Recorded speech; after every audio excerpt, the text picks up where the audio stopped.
Praise the Lord. ஆண்டவராக இயேசு கிறிஸ்து நாமத்தில் உங்களை வாழ்த்துகிறேன். கர்த்தர் நல்லவர். ஒரு மனிதனை அவர் பக்குவப்படுத்தி உருவாக்குற தேவன் தான். நம்ம சில மனுஷனோட ட்ரைனிங் இருக்கலாம், அவங்க பார்த்து கற்றுக்கலாம், சில கற்றுக் கொடுக்கலாம், ஒரு பசுதான்கிட்டையோ ஒரு தொழிலையோ கூட வந்து கற்றுக்கலாம். ஆனால் ஒரு மனிதனை உருவாக்கக்கூடிய சக்தி, வடிவமைக்கக்கூடிய சக்தி தேவன் இருக்குது. இங்கே மீகா 4:13 வாசிக்கிறோம். சீயோன் குமாரத்தியே கெம்பீரித்து அங்கே சொல்றார், அவன் எழுந்து போராடி, சீயோன் குமாரத்தின் எழுந்து போராடி. அங்கே போராடி என்றதுனா போராடு, எழுந்து படுத்துட்டே போதும், உக்காண்டே போதும். இன்னைக்கு நிறைய பேர் குறைய சொல்லி புலம்பி அழுது மடங்கி போவாங்க. ஆபத்து காலத்தில் சோர்ந்து போவாங்க, பலம் குறி. நிறைய பேர் வாழ்க்கையில் ஆபத்தில் சோர்ந்து போயிடுவாங்க. நீதிமான் 7 முறை விழுந்தாலும் எழுந்திருப்பான். ஆண்டவர் நமக்கு திரும்பி சொல்ற நல்ல வாக்குத்தத்தம் தெரியுமா?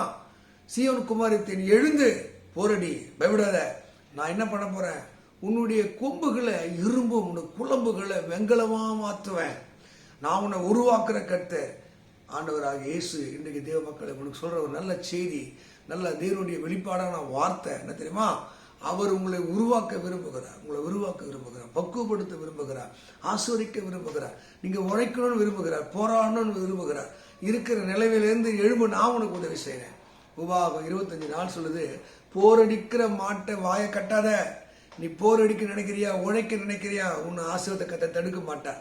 உனக்கு வர வேண்டிய சப்ளை கொடுத்துட்டே இருப்பார். நீ போர் அடிச்சுட்டே இருக்கிறியா, அந்த மாட்டுக்கு ஓடி ஓடி மிதிச்சு அந்த தானியத்தை நெல்லெல்லாம் உதிரை செய்யும் போது அது வாயை கட்டினா ஸ்ட்ரென்த்து குறைஞ்சிரும். ஆனால் வாயை கட்டாதேன்றார். நீ ஆண்டுக்காக ஓட நினைக்கிறியா, உழைக்க நினைக்கிறியா, உன் மனைவிக்காக, பிள்ளைகளுக்காக, குடும்பத்துக்காக உழைக்க நினைக்கிறியா, தரித்தது எழுதி வெளியே வர நினைக்கிறியா, கர்த்தருடைய பாய் சொல்லுகிறாரு, உன் வாயை நான் கட்ட மாட்டேன், நான் உன்னை ஆசீர்வதிப்பேன். இன்னைக்கு அநேகர் வாழ்க்கையில் வெற்றி இல்லாமல் போனதுக்கு என்ன காரணம்? சோம்பேறிகளாகவும் கீழ்ப்படியாதவர்களாகவும் சந்தேகம் உள்ளவர்களாக முறுமுறுகள் இருக்கிறபடியால் தான் வெற்றி பெற முடியல. இங்க என்ன வாசிக்கிறோம்? சீயோன் குமாரத்தின் எழுந்து போரடி, நான் உன்னை உருவாக்குறேன், நான் உன்னை ஆசீர்வதிக்கிறேன். இந்த மீகா அந்த 4:13 மணி கர்த்தருடைய ஆசீர்வதிப்பாங்க. இது கூட ஏசாயா 41:15 படிக்கும் போது, போரடிக்கிறதுக்கு உன்னை புதிதும் கூர்மையுள்ள எந்திரமா நான் மாத்துறேன், நான் உன்னை மாத்துறேன், நான் உன்னை உருவாக்குறேன், நான் உன்னை பக்குவப்படுத்துறேன். இதை விட ஒரு சந்தோஷமான செய்தி, இதை விட ஒரு ஆசுவான செய்தி எங்க யாராலுங்க சொல்ல முடியும்?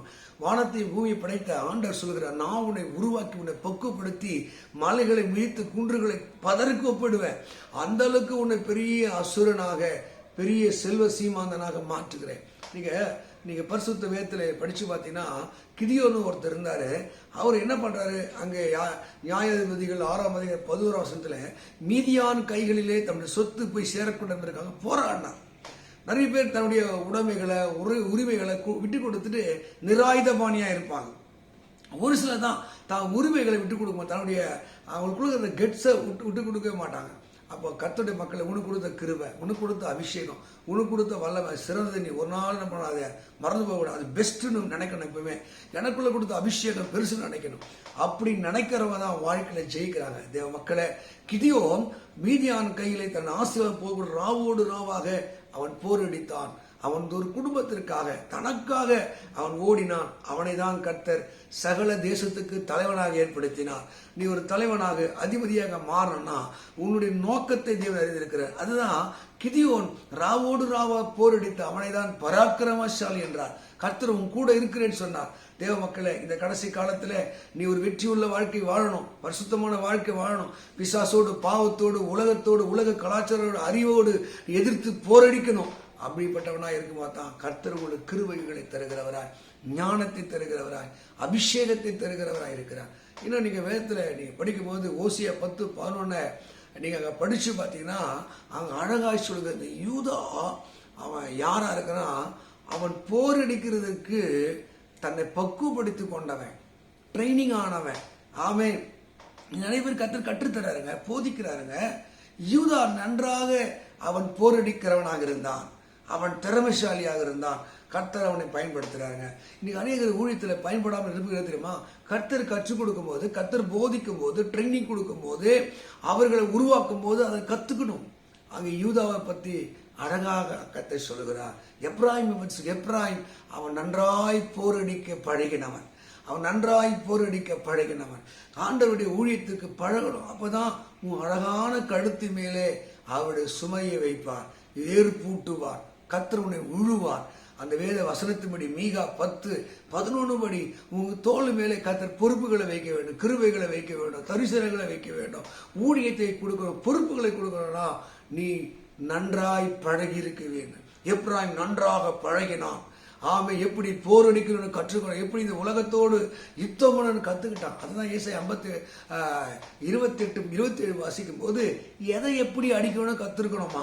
ஆமாவா, நெல்மணியை எப்படி அடிக்கணும், அதை டிராக்டர் வச்சு ஓட்டணும், மாடு வச்சு ஓட்டணும். ஆனா உளுந்து அப்படி ஓட்டு, ஜீரகத்தை அப்படி ஓட்டக்கூடாது, அது தடியால கோலால மெதுவா அடிக்கணும். அப்ப எப்படி போர் அடிக்கணும், எங்க போர் அடிக்கணும் நீ கத்துக்கும் போதுதான் கர்த்தர் சொல்றார் பாருங்க, உன் கொழும்புகளை வெண்கலமும் உன் கொம்புகளை இரும்பாய் நான் உருவாக்குவேன். ஆமே, அங்க எப்ராயிம் கர்த்தருடைய ஊழியத்தை சுமக்க, யூதா பிரம்படிக்க கர்த்தர் அவர்களை பயன்படுத்தினார். தேவ மக்களே, நீங்கள் கர்த்தருக்காக பயன்படணும், தேவனுடைய ஊழியத்தை செய்யணும். கர்த்தர் விரும்புகிறார், அந்த தேசத்தை பண்படுத்தணும், போரடிக்கணும், உன் குடும்பத்தை வெளியே கொண்டு வர கர்த்தர் விரும்புகிறார். அப்படி நீங்கள் விரும்பினா, நீங்கள் கடவுள் சேர்த்து ஒப்பு கொடுத்தா, உங்கள் கொம்புகளை கர்த்தர் இரும்பும், உன் குழம்புகளை வெண்கலமாய் மாற்றி ஆண்டவர் உங்களை ஆசீர்வதித்து மேன்மைப்படுத்துவாராங்க. God bless you. God bless you. Amen.